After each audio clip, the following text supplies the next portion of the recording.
আরজিকর হাসপাতালের ভাঙচুরের ঘটনায় মিথ্যে মামলায় ফাঁসানো হয়েছে দলের নেতাকর্মীদের। এই অভিযোগ তুলেই লালবাজার অভিযানের ডাক দিয়েছিল সিপিএমের ছাত্র সংগঠন এসএফআই এবং যুব সংগঠন ডিওয়াইএফআই। পূর্ব ঘোষণা অনুযায়ী শনিবার দুপুরে কলেজ স্ট্রিট থেকে শুরু হয় এই মিছিল।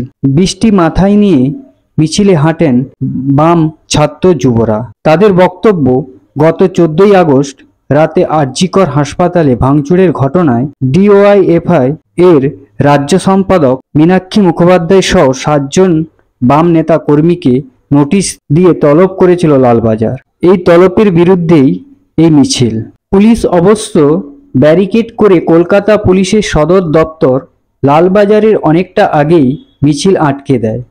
ব্যারিকেডের অন্য প্রান্ত থেকে স্লোগান দিতে থাকেন বাম ছাত্র যুবরা। আরজিকর হাসপাতালের ধর্ষণ এবং খুনের ঘটনায় দ্রুত অপরাধী শাস্তি চাওয়ার পাশাপাশি স্বাস্থ্যমন্ত্রী তথা মুখ্যমন্ত্রী মমতা বন্দ্যোপাধ্যায়ের পদত্যাগের দাবি করা হয়। বাম ছাত্র যুবদের সঙ্গে মিছিলে যোগ দেন সিপিএমের মহিলা সংগঠন ও গণতান্ত্রিক মহিলা সমিতির সদস্যরা। যে 7 জন বাম নেতা কর্মীকে কলকাতা পুলিশ তলব করেছিল তারা আইনজীবীদের সঙ্গে করে নিয়ে গিয়েছিলেন।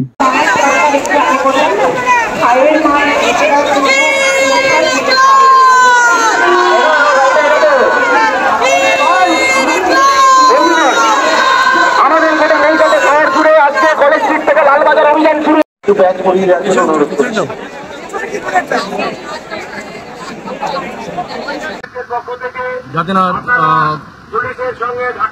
এবং অন্য দিক দিয়ে অ্যানাউন্স করা হচ্ছে এটা 144 এরিয়া। এখানে কোনো রকম জমায়েত বিশৃঙ্খলা সম্পূর্ণরূপে আইন বিরুদ্ধ। আপনাদের অনুরোধ করা হচ্ছে আপনারা শান্তিপূর্ণভাবে পিসফুল হতে নিজেদের প্রদর্শন করুন। অযথা ধাক্কাধাক্কি করবেন না পুলিশের সঙ্গে। শান্তিপূর্ণভাবে যাতে কোনো অশান্তির পরিবেশ তৈরি না হয় সেদিকে নজর রাখবেন। আপনারা ধীরে ধীরে এই অঞ্চল থেকে আস্তে আস্তে চলে যান। এটা 144 এরিয়া। এখানে কোন রকম জমায়েত মিছিল মিটিং সম্পূর্ণরূপে আইন বিরুদ্ধ। আপনাদের অনুরোধ করা হচ্ছে আপনারা দেখতেই পাচ্ছেন এই মুহূর্তে ট্রেনের মুখে প্রচুর পরিমাণে পুলিশ এবং পুলিশের আধিকারিকরাও এই মুহূর্তে উপস্থিত হয়েছে এবং এখানে রয়েছে র্যাফের তরফ থেকে বিশাল বাহিনী রয়েছে। যাতে না কোনো অপ্রীতিকর ঘটনা ঘটে তার জন্য এখানে প্রচুর পরিমাণে পুলিশ মোতায়েন করা হয়েছে। অযথা ধাক্কাধাক্কি করবেন না, কোন রকম অপ্রীতিকর বিশৃঙ্খল পরিস্থিতি তৈরি করবেন না। এই অঞ্চলটি 144 এরিয়া। এখানে কোন রকম মিছিল মিটিং জমায়েত সম্পূর্ণরূপে আইন নিষিদ্ধ, আইন বিরুদ্ধ।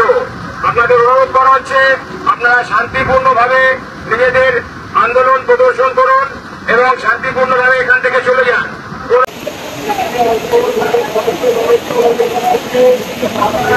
দাদা একটু ছাত্রা ধরে নামবো, একটু তাই সাইড চলে আমি ঝাঁপ মারবো।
Bureau report ND Bangla news. সবার আগে সব খবর, সঠিক খবর পেতে ফেসবুক পেজটি ফলো করে এবং ইউটিউব চ্যানেলটি সাবস্ক্রাইব করে রাখুন আর শেয়ার করতে ভুলবেন না।